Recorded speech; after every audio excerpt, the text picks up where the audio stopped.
You're on fire, my friend. You come over here to this country, and you rule like the old rulers of Britannia. And look at you on the I wouldn't internet. quite go that far, but I have somehow managed to infiltrate a small fraction of the U.S. news media, which I thought was oversaturated, and thought, there's not going to be any room for me. And then it turned out that people were kind of interested in an alternative perspective, because obviously I didn't grow up in the U.S., so I'm not kind of institutionalized into the weird media here, and so I'm just doing it the way we do it in England, and it seems it's kind of interesting to people here, I think. I really think that the English, and this you may have a real sense of, I was thinking of this as David Pecker from the Inquirer was on the stand this morning in the Trump trial, because as I was mentioning before, the linkage between the catch and kill policies of the Inquirer on behalf of Trump, where they buy stories and kill them and essentially cover up for the wannabe president at that time in 2015, et cetera. I was thinking about you in relation to maybe some of the knowledge you have of that world of the tabloids in Britain, the National Enquirers in Britain. They make us look like pikers. I mean, you guys really had ramped up this world of tabloids to the point that, most of the newsstands are populated with tabloids, and then there are a couple of other papers that do other things. That's my understanding of it. I'm just curious of your take growing up in that environment, being inundated by tabloid news like that. It's pretty horrible. In fact, often people say, what do I miss about the UK? And I don't miss much. I certainly don't miss the tabloid press because, the country is quite small compared to the US. Nobody really knows how many people are in the UK. It's somewhere between 65 and 85 million. But the point is that it is tiny. It would fit inside California with plenty left over. And so the tabloid newspapers, therefore, are able to lead the national conversation. So there is a sense that what does the country think? Well, the US doesn't have that because it's so polarized.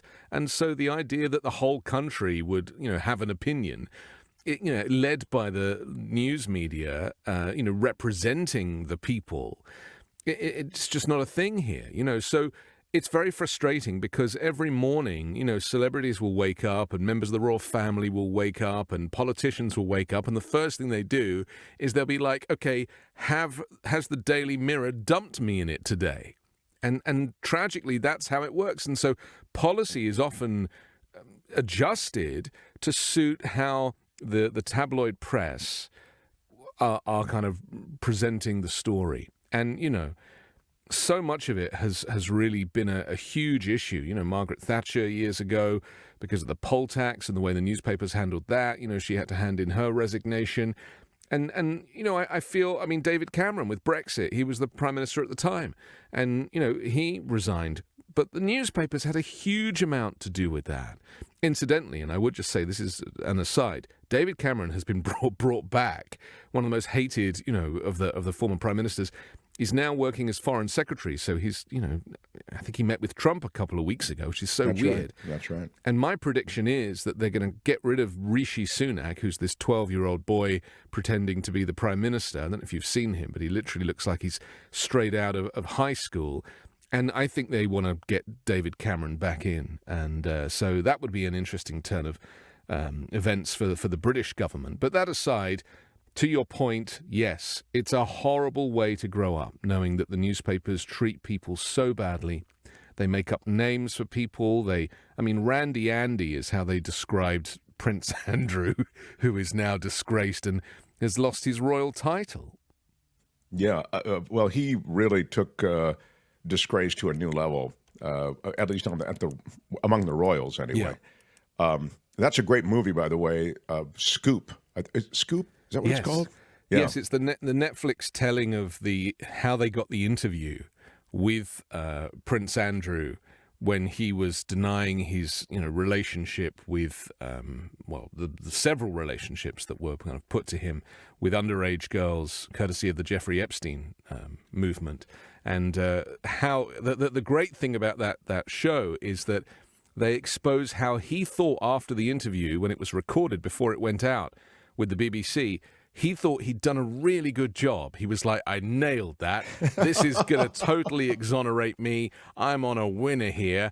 and he left on a high, and then 24 hours later it was broadcast, and the whole nation and the tabloids are like, and including the late Queen was watching it and was like, "You're kidding me, like, really?"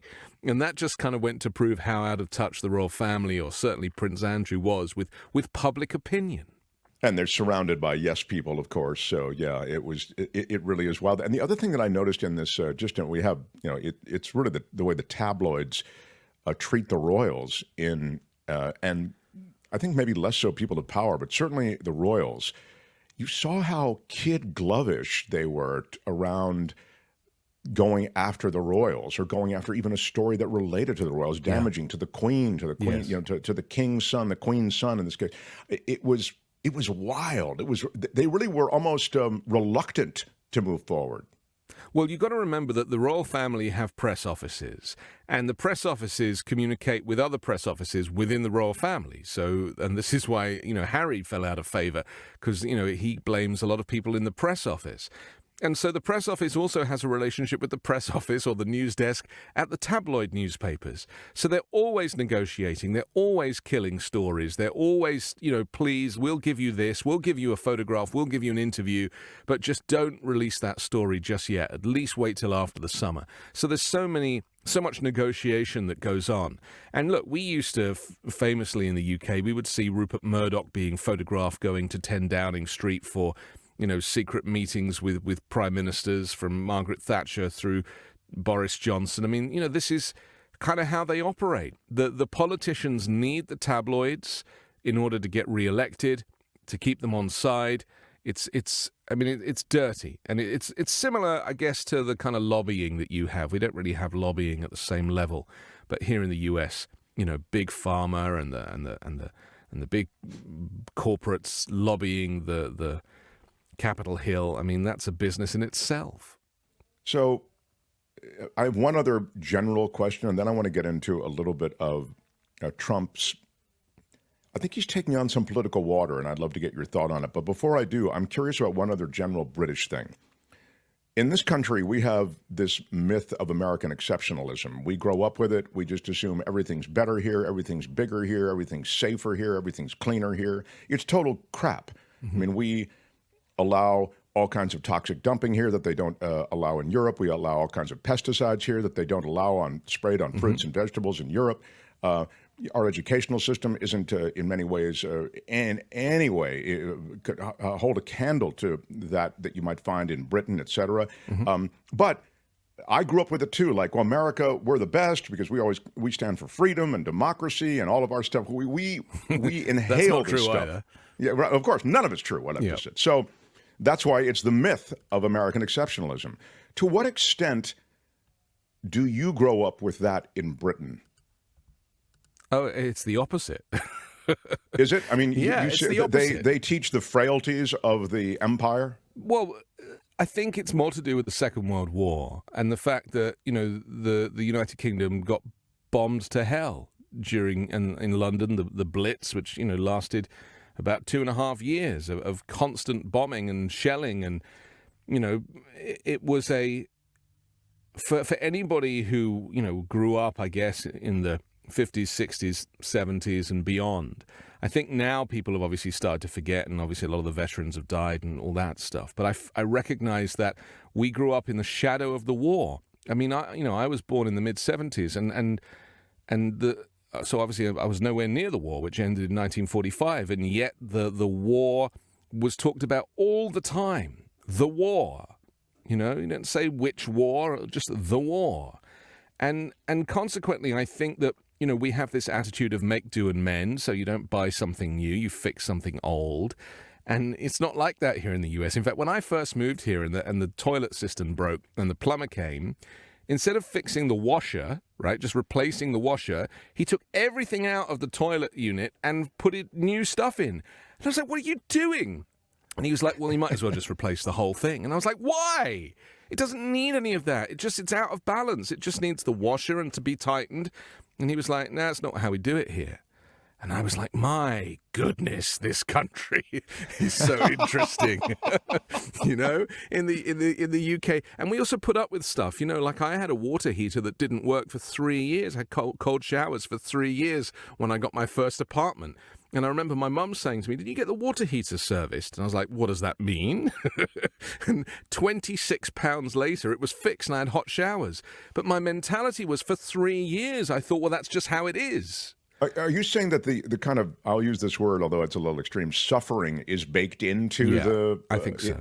I think so. It's interesting. And that's a post-World War II thing that's just within the culture. Absolutely. That's wild. Absolutely wild. And of course, that actually conforms to history here, right? We were the victors. We were when we got involved, we cleaned everything up. America, rah, rah. We took care of the Asian theater, the European theater, and since then it's been downhill. But the myth was, larger than life. And those were the boom years, those post-World War II years in this country. Yes. Yeah, it's so well, it's even the way you teach the war in school is different, because the way I was taught how the war went, it was all about Winston Churchill. And Churchill won the war, the World War. Whereas in the US, it's the Yankees. The Yankee Doodles won the World War. We went in there and we sorted it all out and we fixed it and we helped Europe. And I was like, wow, that's so interesting because, when we study it in British schools, the American aspect plays such a tiny, tiny part of the story. And it's all about Churchill's war room. Yeah, it's fascinating. I've been wanting to ask you about that for so long, and so I'm glad we at least touched on it today. All right, now quickly to Trump, because I was saying, I think in a way he is taking on political water. And I know, with every court case, he gets stronger and tougher and he uses it as a platform. And, oh, my God, you don't realize you guys are messing with the wrong dude. Okay, maybe on some level. But I saw that the passing of the Ukraine aid package, I saw that as something that was a victory for a coalition of Democrats and Republicans.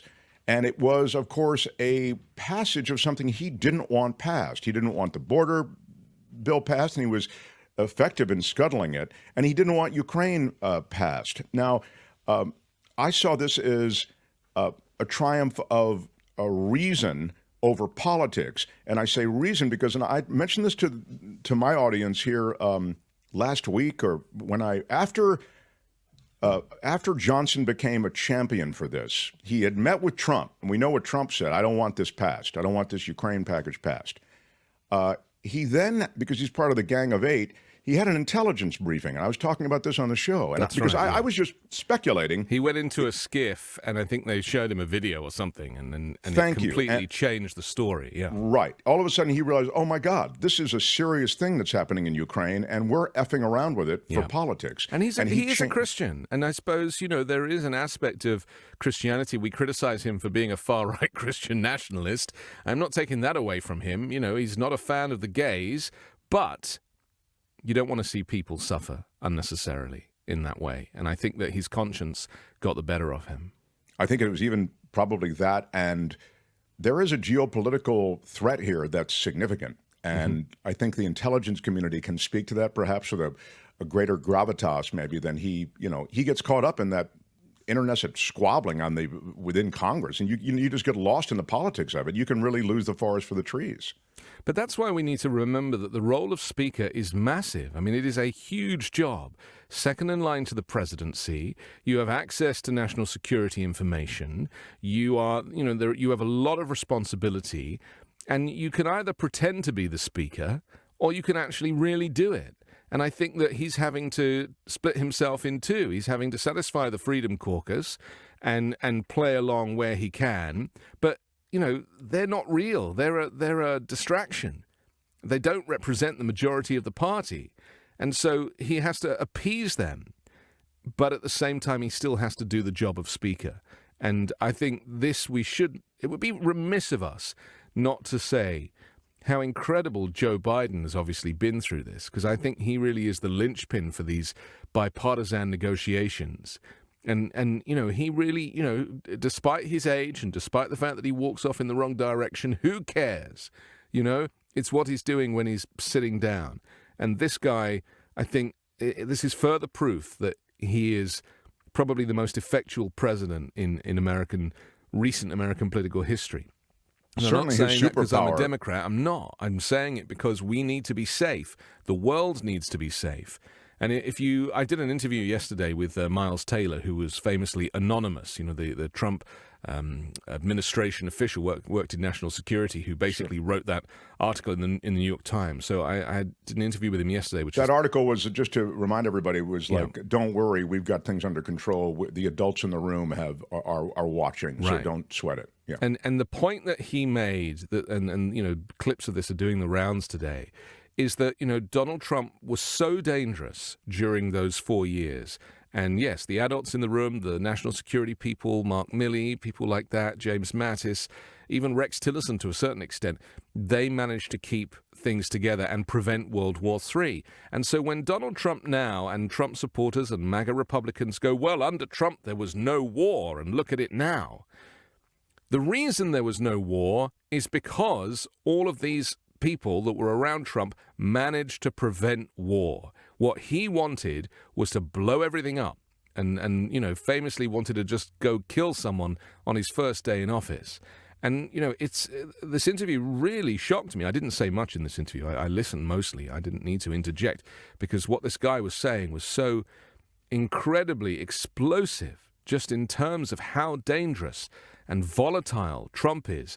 And we're seeing that in the courtroom, and we're seeing that after court when he comes out and tries to rewrite the narrative of what just went on in the courtroom, which is being covered, and it's two completely different things. He's falling asleep and farting.